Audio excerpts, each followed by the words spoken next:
Bueno, buenos días. Empezamos la segunda sesión de este workshop PUC-Río, Universidad de Girona, sobre responsabilidad. Sin más presentaciones, hoy empezamos con la sesión a cargo de Noel Struchiner, de la Universidad Pontificia Universidad Católica Río de Janeiro, y a cargo de la contraponencia estará Sebastián Figueroa, que desde hace unos meses está también incorporado a nuestra universidad en Girona. El régimen será como lo que hicimos ayer, 40 minutos, unos minutos, 10-15 minutos para Sebastián, respuesta y abrimos el debate. Bienvenido, Noel. Bom, como não poderia deixar de ser, eu começo agradecendo pela hospitalidade incrível com a qual nós sempre somos recebidos. Já é a segunda vez, né, que nós estamos aqui. O Grupo de Girona já esteve no Rio uma vez e sempre as trocas foram fantásticas. Eu pensei em fazer a minha apresentação em catalão, mas como o Sebastián é chileno, está aqui só há poucos meses, eu achei que não seria justo com o Sebastián, então eu vou fazer a minha apresentação em inglês para facilitar a compreensão. O título, the title of my paper is Tossing Around Intuitions About Tossing Dwarves Around.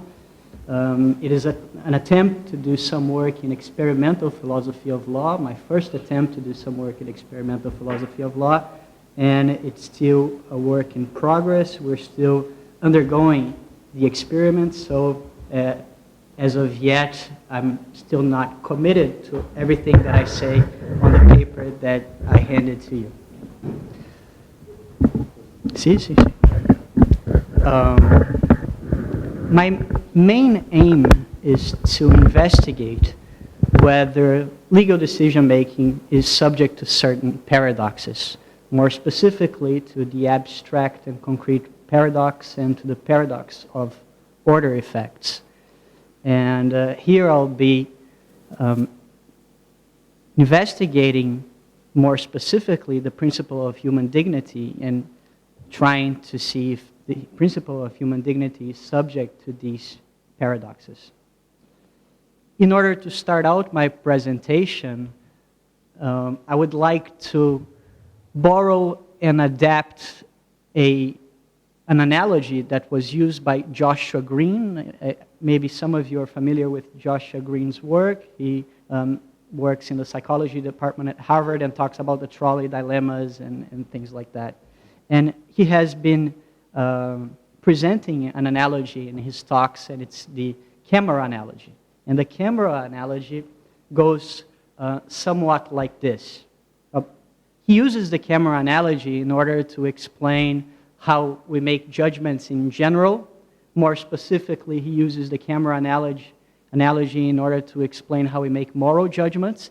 And even more particularly, he uses the camera analogy in order to explain his dual process theory of moral judgment. I will not use the analogy in exactly the same way as he's using it, but I will adapt it in order to explain legal decision-making.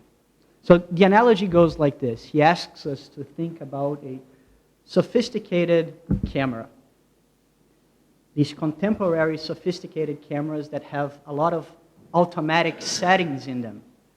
And usually people buy these cameras because these cameras make their life easier.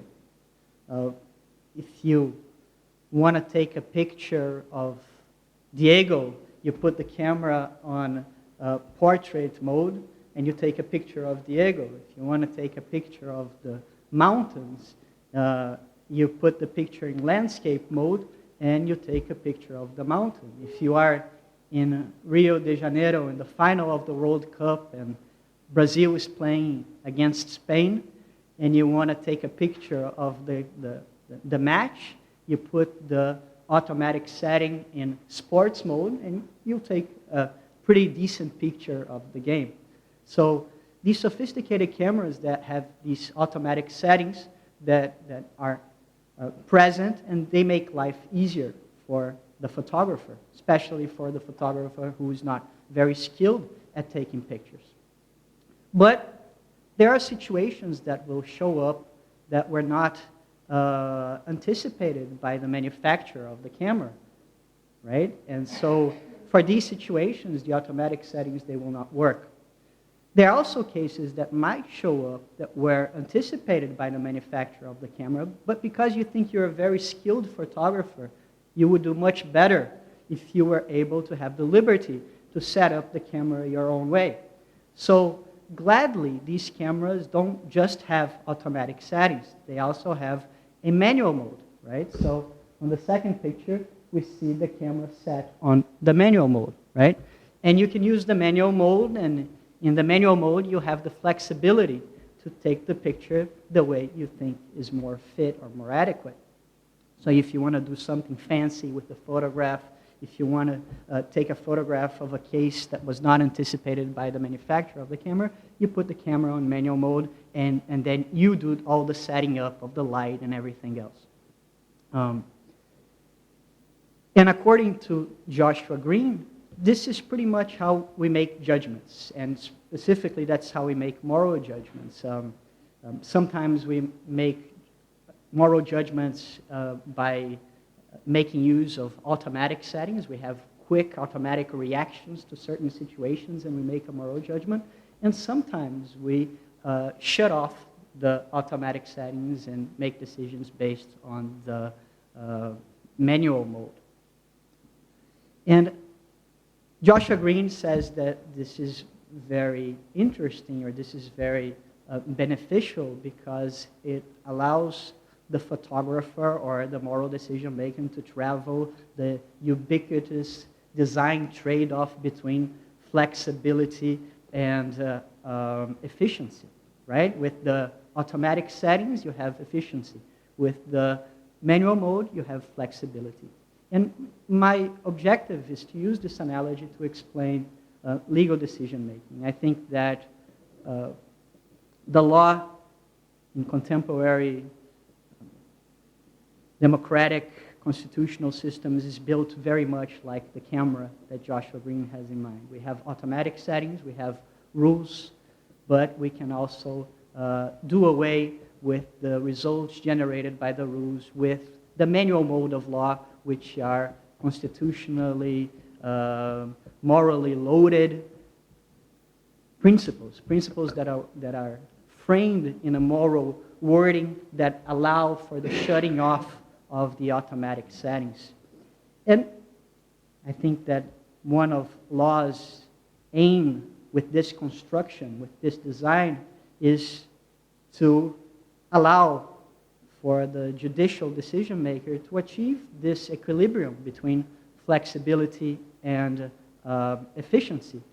An equilibrium that was noticed as very important by Hart in his concept of law, and Hart believes that this can be achieved by the open texture of law.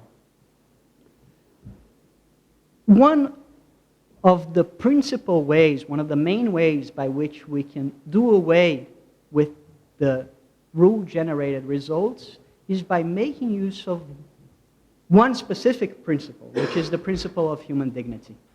The principle of human dignity seems to be one of the main trump cards for doing away with the rule-generated results. And what I will do next is try to give some evidence, at least some examples from Brazil, in which the principle of human dignity has been used as a trump card for rule-generated results. So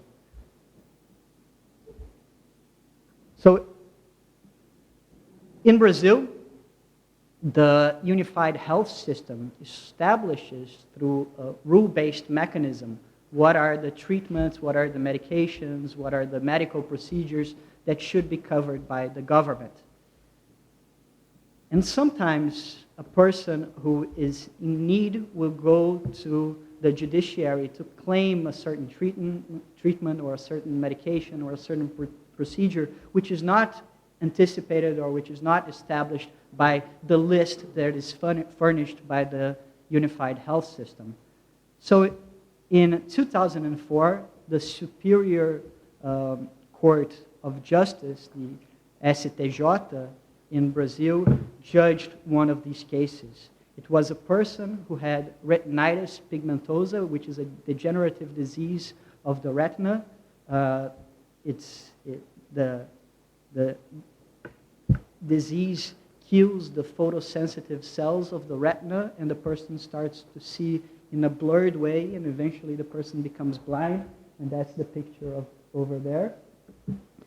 And this person wanted to undergo a treatment that was only available in Cuba and was not anticipated by the unified health system. So this person asked for, went to the judiciary to ask for the government to pay for his treatment. And it's also interesting to say that he was relevant to say that he was also asking to go to this treatment and also take someone from his family to accompany him.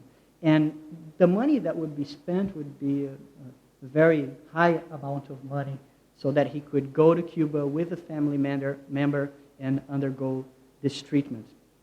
So he went to the judiciary, and the judiciary asked for the opinion of the Ophthalmological Association of Brazil. And the Ophthalmological Association of Brazil gave their expert scientific opinion. And their expert scientific opinion was that this treatment should not be paid by the government. There was no evidence that this treatment would work, and actually there was some evidence that it could be actually detrimental to the person who would undergo this treatment. So their view was that it should not be covered by the government. However, there were some decisions by the justices that really call our attention, and I'll just go over two of them. So this is Justice Delgado from the Superior Court of Justice, and this is his full decision. Believe it or not, this is what he had to say about the case. Mr. President, eminent justice of the court, Articles 1, items 2 and 3 of the Federal Constitution tell us that the fundamental aim, amongst others, of the Brazilian Federal Republic is to care for the human dignity and citizenship. There is no more significant way to protect human dignity or citizenship by the state and by providing all the necessary means to those who need help, such as in the case described, in an attempt to give a solution to the problem. I am not impressed with the scientific discussion that was brought up, since this is not what is at stake. What surprises me is that we have a citizen about to become blind, if not blind already, without the right to see the light, without the right to see the sun, that is, without vision, which is the minimal right of every citizen. And that was his complete decision for the case. And a second decision goes the following way. So this is Justice Fuchs, and it doesn't sound very good in English, I guess, but this is Justice Fuchs. And I'm sorry.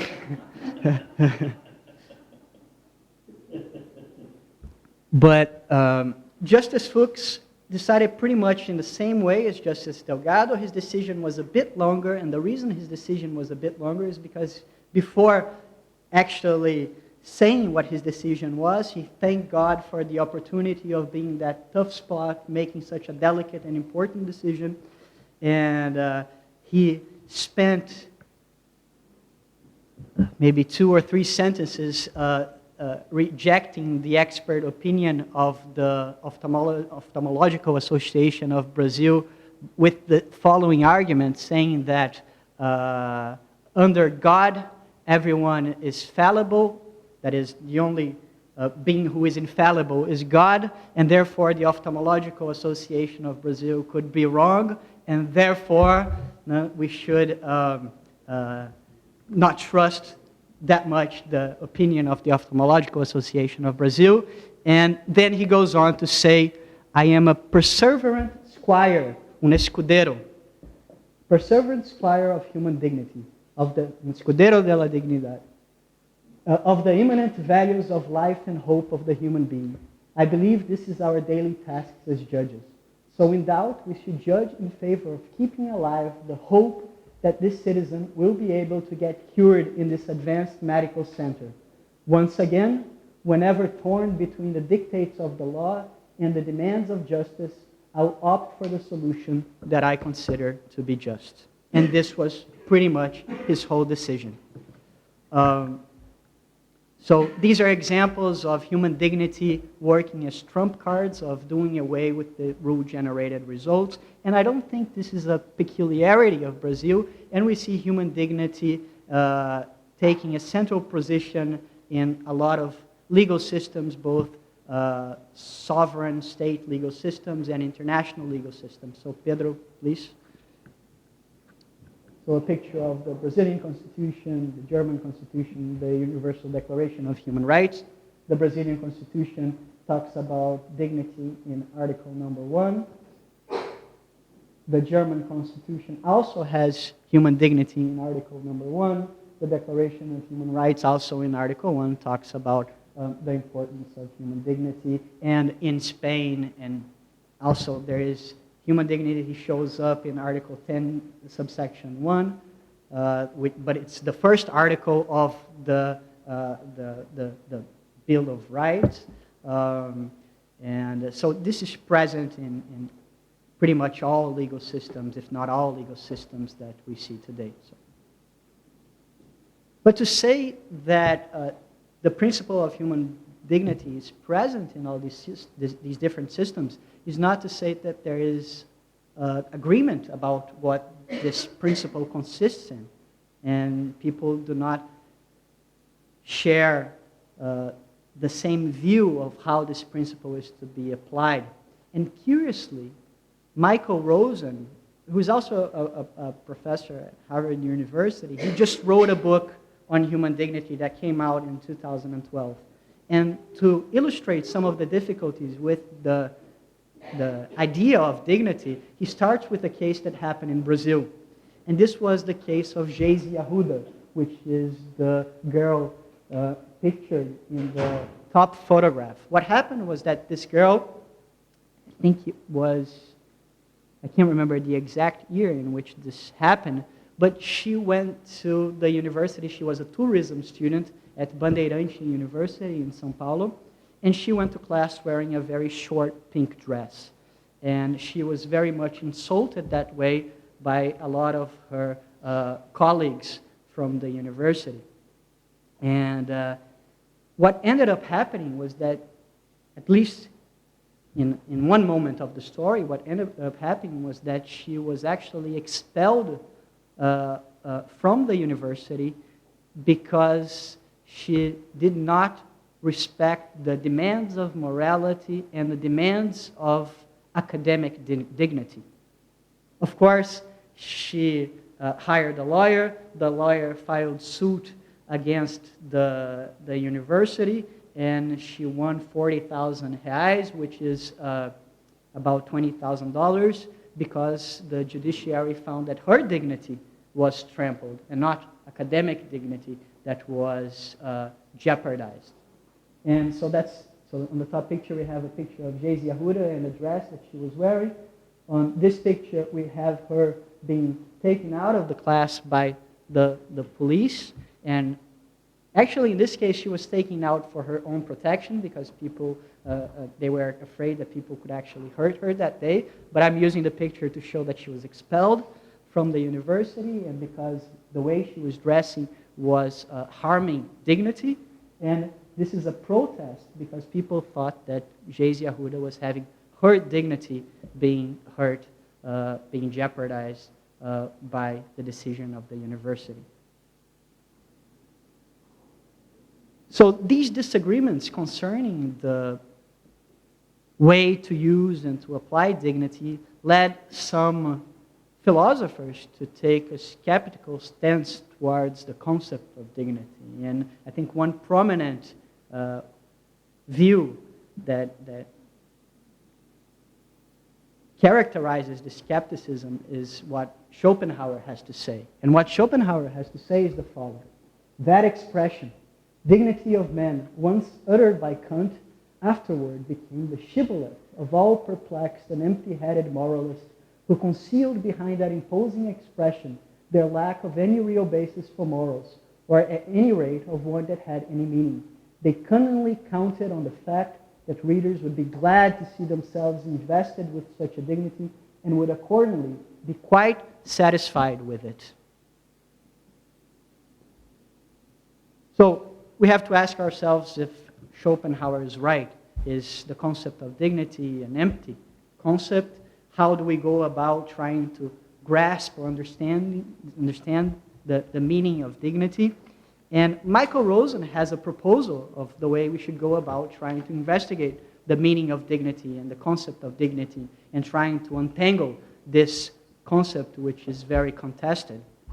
And he says the following: to untangle the idea of dignity, the best way, I think, is to reach back to its roots. And these, like all concepts of significant interest in political life, are historical. And I don't think that, for my purposes, the best way is to investigate the history of the concept. So Pedro, please, I think that in order to understand how the concept is actually applied, to understand the meaning as applied, the meaning as used, we are better off using the methods of experimental philosophy and the methods of social psychology. And that was the symbol that a lot of people used for experimental philosophy when the movement just started to come up, which is the burning armchair, the idea that the philosopher should leave the armchair and do experiments. Actually, now I think that that this symbol is a little bit too radical, and I think that that a lot of experimental philosophers would be satisfied with an armchair with wheels, the idea that you still keep conceptual analysis, you use conceptual analysis to design the experiment, you use conceptual analysis after you have the results from the experiments, so you don't leave the armchair, but you should look at empirical data and you should not leave this information out of the research. So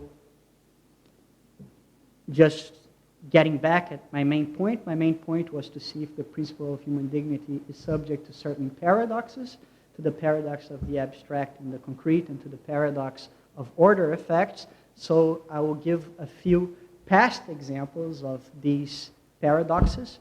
It's not a paradox in the logical, strict sense.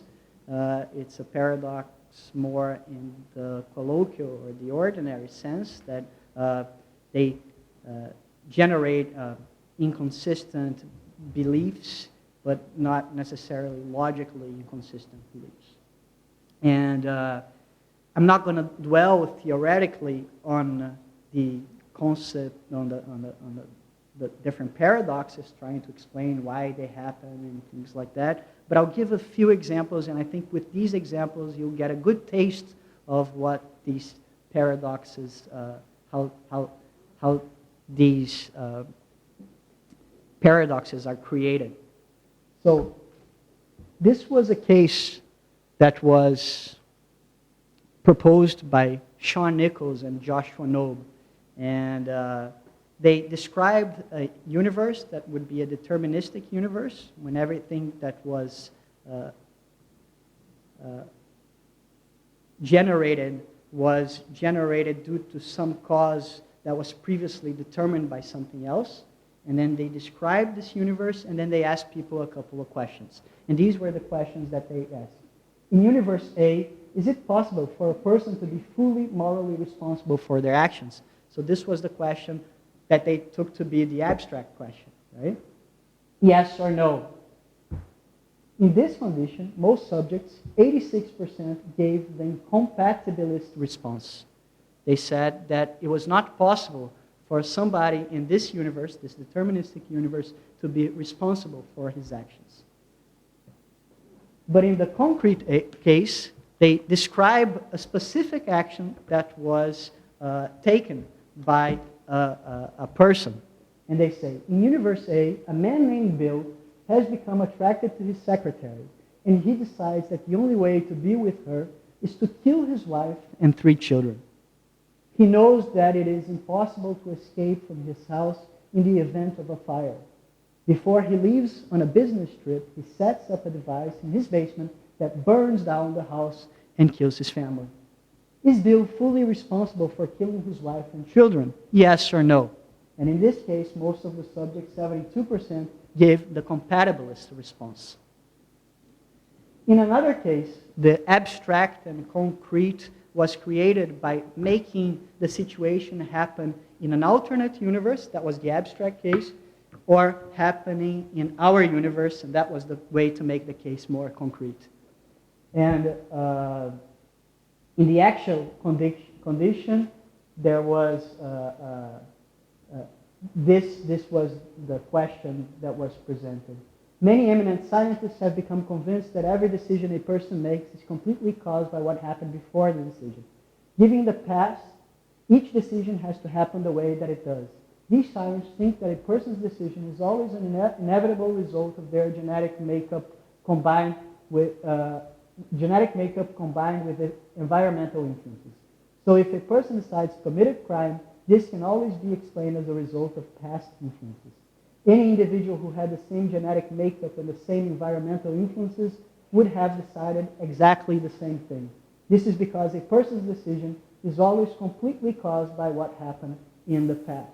And then in this concrete condition, they ask if a person should be responsible for his actions. And people will say that in the concrete condition, he should be responsible, but in the alternate condition, which is the same thing happening in an alternate universe, that the person should not be held responsible for his actions. And finally, a last example is an example that's discussed by Slovik, and it reveals what he calls the identifiable victim effect. And Slovik talks about situations of donating money to the poor, right? And he compares how showing people a description of the poor country will affect the donations, and how showing a picture of a specific poor person in that country will affect the donations. And when we give statistical data, when we describe the situation of the country, which is the abstract scenario, which is the abstract vignette, we see that people's donations are much less than when we show a specific person and we give information about that specific person and we show a photograph of that person. Now, concerning order effects, Eric Schwitzgebel, it's a hard name to pronounce, and Fiery Cushman, they have a paper in which they show that that order effects also influence the way people make judgments. And in their case, it's very significant because they show that experts in philosophy, actually experts in ethical philosophy, will have their conceptions or their judgments modified by the order in which cases are presented to them. So he used the famous trolley examples.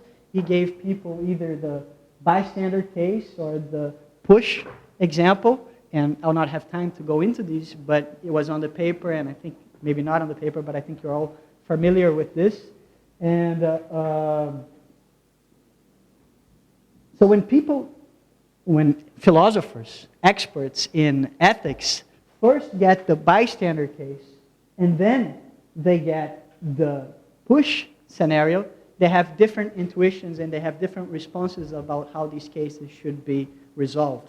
They think that they usually have consequentialist intuitions regarding the bystander case, but they have what Joshua Green calls deontological intuitions regarding the second case, right? But if you change the order in which the cases are presented, if you give experts in ethics first the push scenario and then the bystander scenario, then they tend to respond to both cases in the same way, both deontologically. They see the push case and they say no, and they see the bystander case and they say no, the person should not push the lever. And curiously, they go into what Fiery Cushman, and Fiery Cushman is a person that I have to thank because he helped me think a lot about my problems because I worked with him in Brown University for a short while. Of course, all the mistakes are my responsibility, but he helped me think about some of the problems here. And then what Cushman says is that, and Schwitzvogel says, is that philosophers go into confabulation. Philosophers who get this case, they will not adopt the principle of double effect, while philosophers who receive the first order of cases, they will adopt the principle of double effect in order to explain. So it's very much contingent. It depends in the order in which they get the questions and in which they get the vignettes. Right? The principles, the philosophical principles they endorse, depends on the order in which they get the questions. So my idea was to test this, and I wanted to use a real case. I mean, I don't have anything against the fruit fly examples that are used by philosophers, but philosophers are frequently attacked for using examples that don't occur in the real world. But in law, we have a lot of examples that can be used and that actually occurred, and then we cannot be charged for using examples that no one is actually interested in, or that are examples that are too far-fetched to ever happen, right? So I decided to use the dwarf tossing case, which probably all of you are familiar with, so just a very short description of the dwarf tossing case. So this happened in 1991 in France.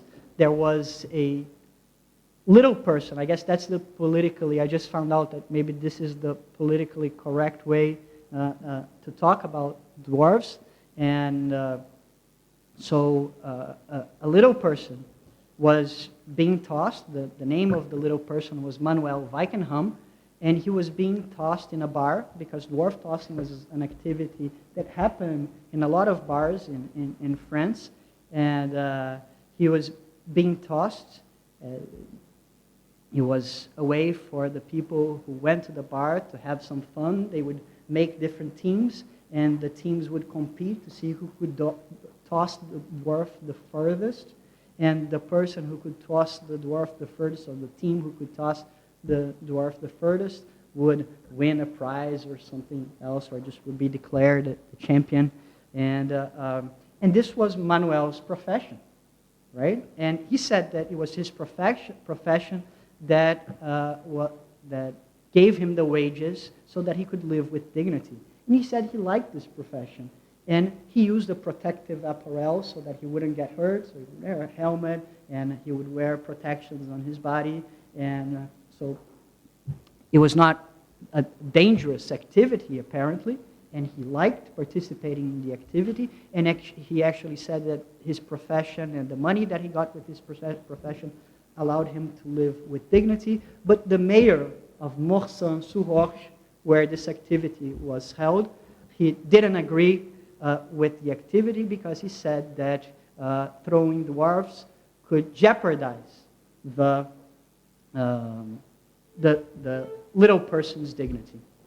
So the case was taken to the administrative court of Versailles, and eventually the case ended up on the Conseil d'État, which is the highest administrative court in France. And the highest administrative court in France decided that that the mayor was right, and that the activity was harmful, or that it jeopardized the dignity of the dwarf, and that it should be prohibited and it should not be held.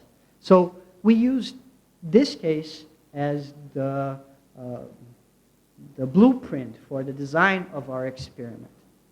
So very quickly, this is what we did. First, we gave people abstract scenarios. We gave people, so this is still a pilot study, and the results are not really to be trusted that much. And we're still learning the best way to frame the question and to prepare the experiment and the design of the experiment. But what we did was give some people an abstract case, and just to illustrate, I'll read the vignette that we presented to people. Because it was originally prepared in the US, we used the vignettes that I thought up in the US, but it was actually applied in Portugal and in Portuguese. In the US, some bars hold a dwarf dossing competition. So this is the abstract case. A dwarf hired by the bar owner wearing protective apparel, which guarantees personal safety, will allow himself to be tossed by two teams and will get well paid for his activity. The team that tosses him the furthest will win the competition and a free round of beer. This seems to liven up the place. People will laugh, and bars that have this will always be full. On a scale of 1 to 6, how much will the dwarf who chooses to be the object of this activity be jeopardizing his dignity? So this was the abstract case. And in the concrete case, we used some of the strategies that were used in these past examples that I described to you. We gave a name to the dwarf, we described his medical condition, and we also made abstract cases of a person, and then we gave a name to, in the concrete condition, we gave a name to the person, and we also had an abstract case of bars that held a model tossing competition. In the we framed questions in the abstract, and in the concrete situations, we would say that the model was a blonde hair, tall man, or something like that. And so, Pedro, so we have abstract and we have concrete scenarios. An abstract person scenario, a concrete person scenario, an abstract dwarf scenario, a concrete dwarf scenario, an abstract model scenario, concrete model vignettes. And we also tested order effects. So maybe you can go through all of the slides. We changed the order both in the abstract and in the concrete to see how that would affect people's judgments. So first dwarf, model, then person. Then we tried all the different possible orders.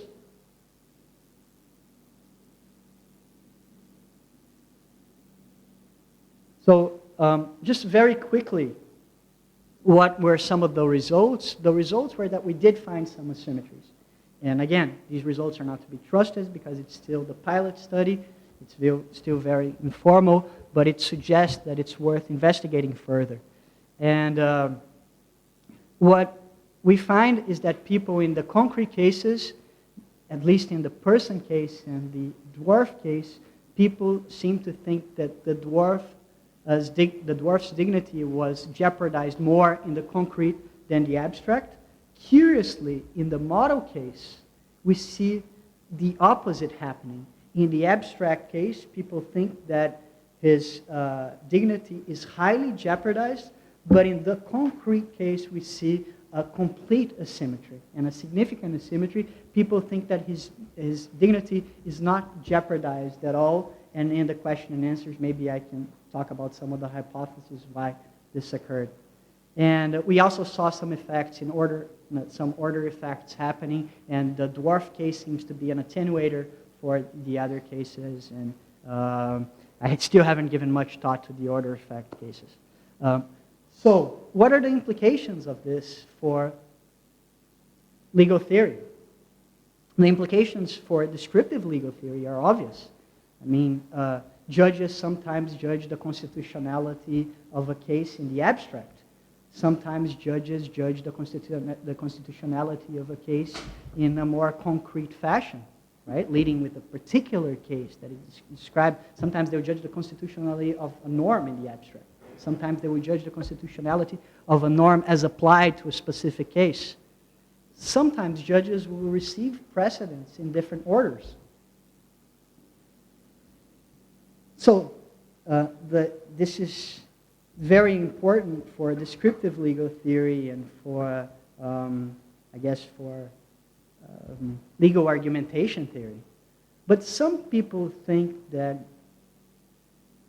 the main trait of philosophy is to be normative, right? A lot of people think that real philosophy is normative philosophy. They think that, I think that philosophy is as much in the description business as it is in the prescription or the normative business. But some people think that what is essentially philosophy is to make normative contributions. And for these people, I have to say, what are the normative implications of finding these asymmetries? And I think the implications of this for normative legal adjudication theory. And in as much as there are some normative legal adjudication theories that invite or request that judges use the manual mode in a frequent way, and I think there are theories that are more inviting to this kind of attitude. And in Brazil, legal theorists who defend a particularist view of adjudication, they usually call upon Alexi and Dworkin to defend this view. They think that judges should be using the manual mode whenever rules get in the way to the correct result. So, Pedro, please. So these normative adjudication models that are inviting to the manual mode have been called in the legal theory literature particularist models of decision-making. Particularist models of decision-making have been nicknamed by Frederick Schauer and by Larry Alexander as Spike Lee models of decision-making, because ultimately what they claim is that judges do the right thing. Right? So we have the picture of the do the right thing film over there. But if they claim that, if the particularist models claim that judges should be putting the law in the manual mode all the time, then we have to take into consideration how they decide when they put the law in manual mode. How are the judgments that they come up with when they put the law in manual mode?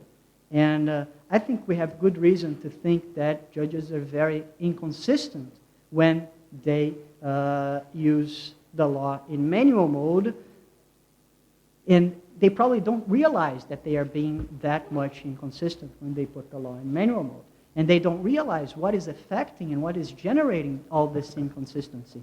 So, Pedro, so if we have good reason to think that the Spike Lee model will turn into what I call the Sinatra model, which is the I did it my way model, even if my way is the dead, inconsistent way model, then we have good reason, perhaps, to suggest that the law should not be put in the manual mode so often. And just to conclude, and not to take any longer, I'll read the conclusion from the paper. That human dignity is a highly disputed concept is something everyone knows already.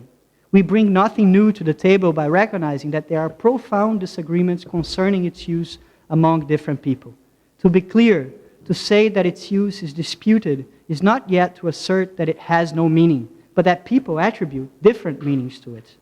Regardless of what meaning is correct or not, and I don't want to go there, it would be more surprising to find out that the same people apply the principle in inconsistent fashion. This is exactly what was done here. What this research is trying to show by testing the susceptibility of the application of the principle of human dignity to the abstract and concrete paradox and to order effects is that there is not only intersubjective disagreement, but that intrasubjective inconsistencies are also present. Intra-individual inconsistencies are more pernicious. The pervasive presence of disagreements, not only amongst different people, but also inside the same subject, does call into question the very possibility of giving meaning to the concept. It seems that it is not just a case of having many meanings, but of the concept having any meaning at all.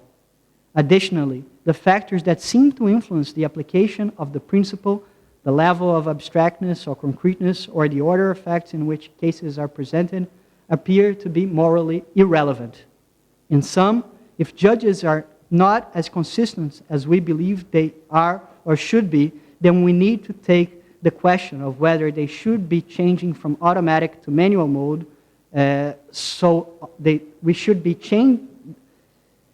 we need to retake the question of whether they should be changing from automatic to manual mode so often. So if we are correct about what our experiment is saying, then I guess in the end we can make Schopenhauer smile. Okay, thank you.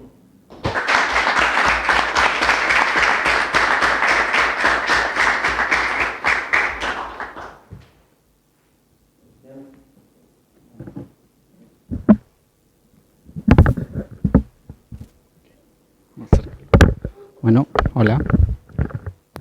Gracias por la invitación, Yana. Gracias, Yana, por la invitación, Adrián. ¿Sí? Le agradezco la confianza. Yo soy un recién llegado para comentar un trabajo tan bueno como el de Noel. ¿Sí?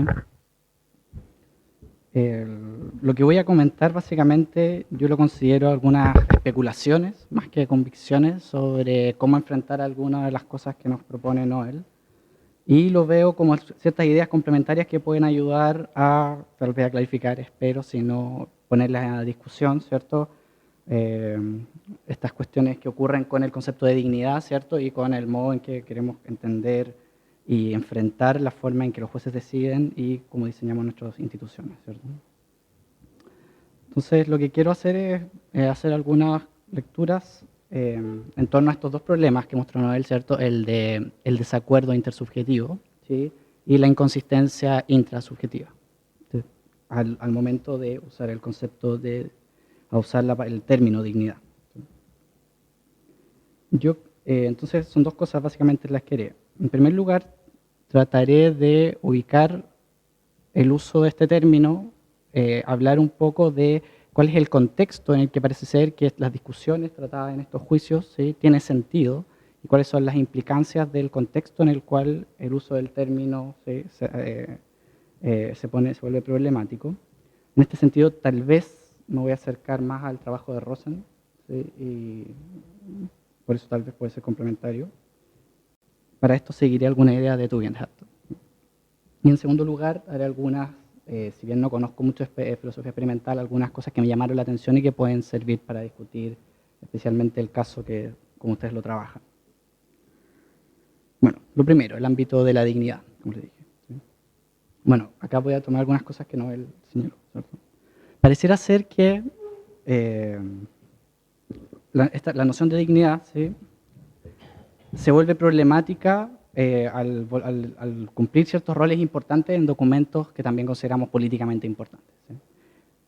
Adelanto que lo que yo creo que el lugar donde se discute tal vez la dignidad es un lugar más relacionado con la política, con cuestiones de justicia distributiva, etcétera, ¿sí?, más que tal vez cuestiones puramente morales.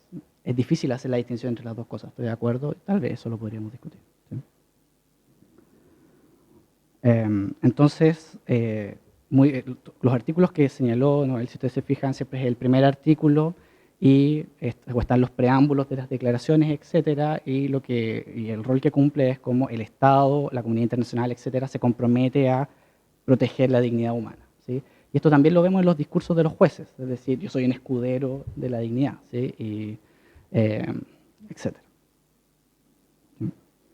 Esto creo que hay que relacionarlo con tres cosas ¿cierto?, de lo que ocurre desde el año 49, digamos, ¿cierto?, el 48 con la Declaración Universal de Derechos Humanos, la Constitución Alemana, etcétera. ¿Qué pasa en los últimos 70 años? ¿Sí? Bueno, en primer lugar, este rol importante la muestra como lo que, parafraseando la independencia norteamericana, ¿cierto?, como una verdad autoevidente, es decir, como es algo valioso, es algo que hay que cuidar, ¿sí? Parece ser que todos estamos de acuerdo en eso, ¿sí? Sí, o sea, eran mismos tratados de derechos humanos creados en la Guerra Fría entre concepciones totalmente distintas del mundo, ¿cierto?, acordaban que la dignidad humana estaba ahí primero. Entonces, esa es una cuestión interesante. Ahora, el segundo punto está relacionado con esto, es decir, todos los que decimos que tiene que estar ese término en ese lugar, ¿sí?, no compartimos necesariamente una concepción del mundo común, ¿sí? Y aquí yo podría decir, incluso tenemos ideologías distintas, ¿sí? O también podríamos discutir que una ideología, pero acá yo asumiré, por ejemplo, supone una concepción completa del mundo en ideología, ¿cierto? Supone un compromiso emocional con ciertas verdades evidentes, entre ellas la dignidad humana que compartiríamos, ¿cierto? y tienden a ser, esto es interesante, en general resistentes a las acusaciones de inconsistencia, estas visiones. ¿Sí? El tercer punto, ¿sí?, es que al tener una carga emotiva, tiende a cumplir el rol de una razón última en nuestros razonamientos. ¿Sí? Es decir, como podríamos decir, cuando estamos cavando con las razones, donde la pala topa, ¿cierto? Es decir, yo puedo aducir a la dignidad humana y todos, hay ruido ahí importante y no vamos a ir más allá, ¿cierto? Y en el contexto histórico, ¿sí?, que esto lo tomo de Tugendhat, ¿sí?, este desarrollo y estas discusiones se dan, bueno, después de la discusión presentada después del libro de John Rawls, ¿cierto?, Teoría de la Justicia, donde se empiezan a hacer muchas críticas a la forma tradicional de leer la justicia, ya desde el feminismo, multiculturalismo, etc. ¿Sí? Entonces, lo que va a decir Tugendhat es que el rol que usualmente ocupaba la libertad en estos discursos, en las constituciones, etc., empieza a ocuparlo la dignidad humana. ¿Sí? Y se lee de la manera que podríamos decir cómo entendemos lo que significa vivir una vida digna, cuáles son las condiciones para tener una vida digna de ser vivida. ¿Sí? Esto también lo toma Amartya Sen, Nussbaum, etc. Y gran parte de la teoría de los derechos humanos asume esta idea. ¿Sí? Entonces es interesante porque abarca, ¿cierto?, este término, en el rol que le damos importante, ¿cierto?, abarca una cantidad de, digamos, de ideologías distintas, ¿cierto?, que lo toman para sí.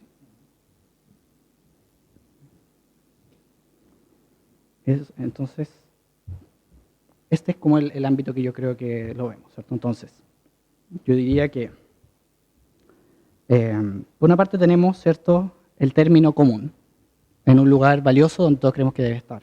¿Sí? Por otra parte tenemos concepciones muy distintas, ¿sí? Por ejemplo, un juez católico, ¿cierto?, lo puede utilizar, uno liberal, etcétera, y las discusiones se dan, ¿cierto?, y todos como escuderos, finalmente él lo explicita, pero tal vez todos dicen yo soy escudero de la dignidad, ¿cierto? Esto es interesante porque, bueno, y la otra consecuencia para sumarla después es que cuando discutimos esto la estamos usando en términos de cuál es la relación del individuo con la comunidad, ¿cierto?, en términos de justicia distributiva. Esto es interesante porque si vemos los casos, ¿cierto? El primer caso era si un medicamento, ¿cierto?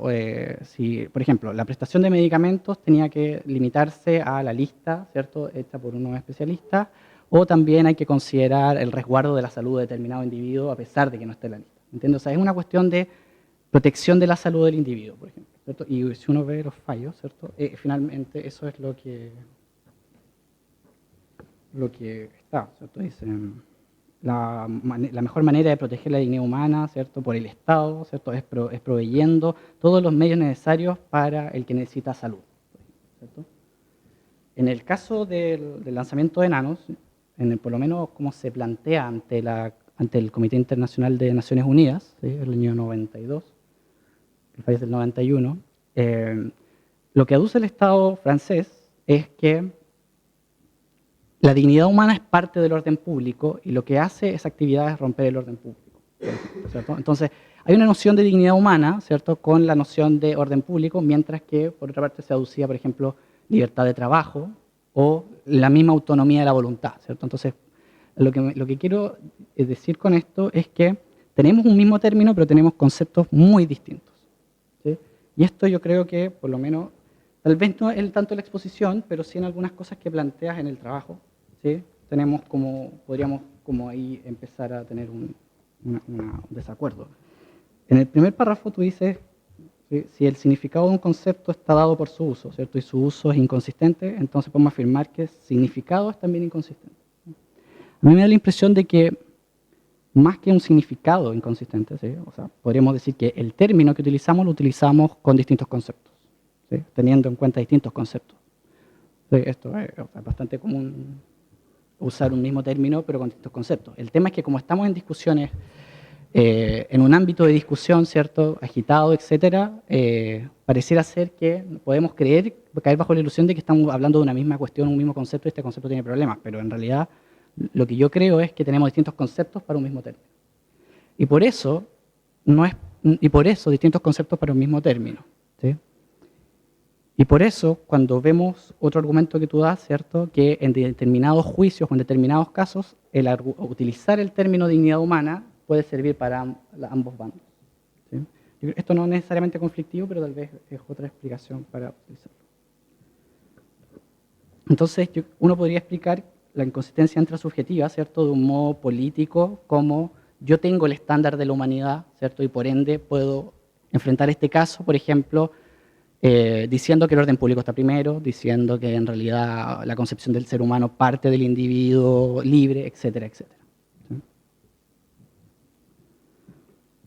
Ahora, el tema de las inconsistencias individuales. ¿Sí? Yo creo que así uno puede explicar, ¿cierto?, la idea del desacuerdo intersubjetivo. Ya. Cuando uno ve cómo se enfrenta el caso, ¿sí?, me da la impresión de que el ejemplo utilizado apela más, cuando habla de violentar la dignidad de la persona, ¿cierto?, apela más a la idea kantiana, de la que habla Schopenhauer, ¿cierto?, de la idea del individuo como fin en sí mismo, etc. ¿Sí? Es decir, se pregunta si la decisión del individuo violenta su propia dignidad. Ese es un poco el fin de la pregunta.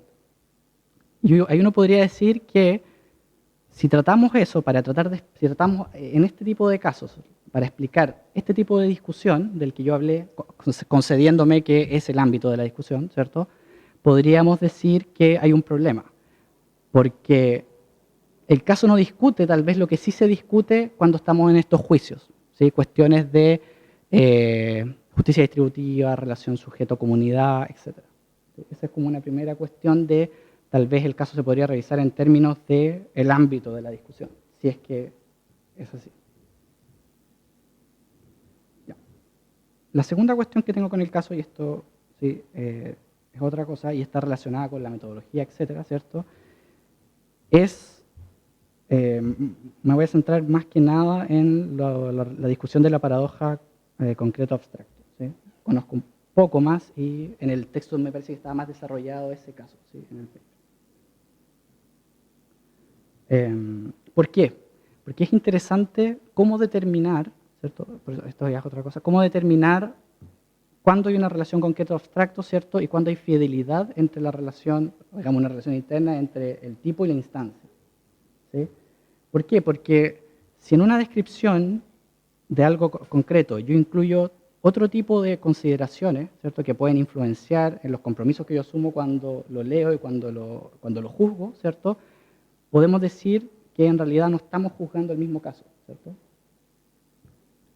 Esto, ¿cierto?, lo comentamos, ¿cierto? Por ejemplo, me llamó la atención un paper de Mandelbaum y Ripley, ¿sí?, que analizan este tema en los casos de Noel y Nicholson, etc. ¿Se acuerdan del primer caso que mostró Noel de la paradoja concreto abstracto, que señalaba que en un primer caso explicamos que el mundo está causalmente determinado y si en términos generales, ¿cierto?, y si los actos de las personas en este mundo causalmente determinado son o no son responsables las personas de los actos cometidos ahí, ¿cierto? Y la respuesta pareciera ser que no. Luego, cuando nos ponen en un caso concreto, hablan de un caso de una persona que, por ejemplo, mata a su familia, ¿cierto?, para escaparse con su amante. Entonces la pregunta es, en ese caso, ¿cierto?, en el mismo mundo, causalmente determinado, etcétera, solamente que en un caso concreto, ¿consideramos o no responsable a la persona? Y la respuesta es generalmente sí. ¿Sí? Lo que señalan un poco estas dos personas, Ripley y Mandelson, es que ese tipo de casos, el enfrentar así los ejemplos, ¿sí?, no es, digamos, inocente. En términos de que cuando estamos en el momento, en lo concreto, ¿cierto?, parecía ser que hay otras intuiciones o cuestiones de la psicología folk, ¿cierto?, en juego. Por ejemplo, que cada vez que ocurre un daño, lo que hablábamos ayer, ¿cierto?, esperamos buscar una responsabilidad, más allá de si el mundo está determinado o no, por ejemplo, ¿cierto?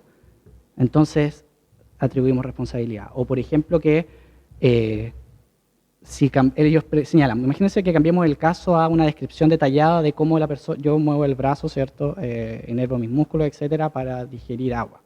Entonces, en esa descripción tal vez dirían, ahí sí hay determinación causal, ¿cierto? Es decir, ¿por qué? Porque la explicación es, las expectativas que tengo cuando me enfrento a un concepto, ¿cierto?, son distintas dependiendo de cuál es el momento, cómo se describe la cuestión, ¿cierto?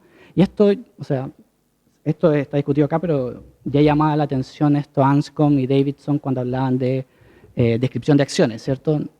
Usar ciertos verbos, usar ciertas palabras para describir una acción, ¿cierto? La puede convertir directamente en intencional, ¿cierto? Con C, y tiene efectos intencionales con S en el momento de querer, ¿cierto?, hacer distintas descripciones. Entonces quería llamar la atención sobre eso en este tipo de experimentos, ¿sí?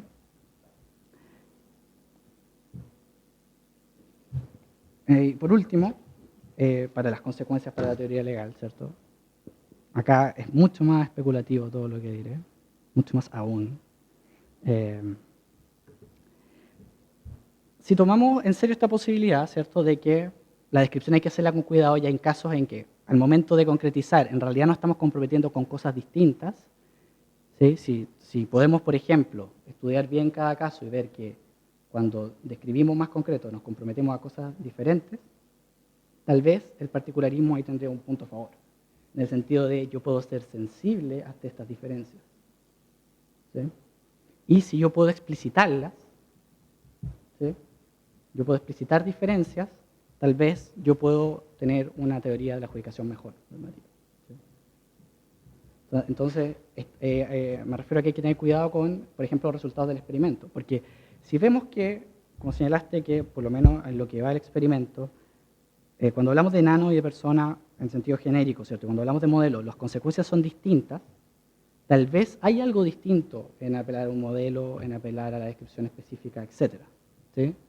Y si podemos, y si tal vez tenemos un aparataje teórico que permita dar cuenta de esas diferencias, ¿cierto?, tal vez un particularista tendría un punto a favor, más que en contra, ¿sí?, en el sentido de que puedo dar cuenta de diferencias relevantes, que cambian los juicios de todas las personas.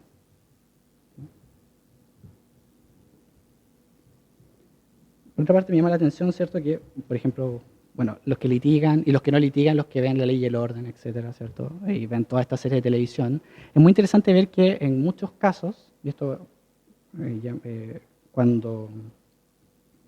muchos casos donde pareciera ser que estamos todos de acuerdo con la aplicación de una norma específica, ¿cierto?, si el caso, un abogado lo presenta en una situación más concreta y otro lo presenta en una situación más abstracta, trae consecuencias diversas, ¿cierto?, está relacionado con lo que tú dices. Entonces, pareciera ser que incluso sin cambiar el modo de cámara podemos tener el problema, ¿entiendes? O sea, tratando de ser fieles con las reglas, la descripción de la situación puede influenciar en cómo la utilizamos, ¿sí? Bueno, Schauer y Alexander no tendrían problemas con eso, con la idea de la subinclusión, ¿cierto? Pero, pensando en un particularista, ¿cierto?, yo pensaba en Klaus Günther, que critica también las lecturas de Alexis y Dworkin, ¿cierto?, que plantea que en realidad no se trata de renunciar a las reglas nunca, sino de que el discurso de aplicación de una regla es distinto al de su validación y por ende, al momento de aplicar la norma lo que tenemos que hacer es adecuarla a las circunstancias, ¿cierto? Básicamente porque en el razonamiento, ¿cierto?, en la justificación interna, cuando la norma dice, ¿cierto?, en el caso de X debe hacer B, ¿cierto?, y se da X, en el que ¿cierto?, el supuesto fáctico, acá se los dejo además a todos los expertos en epistemología, etc., X no puede significar lo mismo en los dos casos, ¿sí? ¿Por qué? Porque tenemos que hacer una descripción fáctica que no puede ser la misma que estuvo pensándose antes, ¿sí?, por varias cuestiones de que es imposible pensar todos los casos, etc., ¿cierto? Esto es un poco con Hart, ¿sí? Y por ende, hay que tener cuidado, a lo que refiero, hay que tener cuidado con las descripciones porque asumimos distintos compromisos en distintos momentos con lo que hacemos, ¿sí? Entonces, el comentario tenía que ver con esas dos cosas. En primer lugar, ver cuál es el ámbito de la discusión que sea la dignidad y por qué yo creo que es un problema más bien ideológico y lo que complejiza su desacuerdo intersubjetivo, ¿cierto? Y cómo esto puede tener ciertas consecuencias para lo intrasubjetivo y tal vez cómo uno puede dar razón a favor de un particularismo si es que, ¿cierto?, asumiendo muchas cosas que yo asumí y especulando al respecto, ¿sí? Pero la idea era por eso, abrir discusión al respecto. Gracias, ojalá se haya entendido.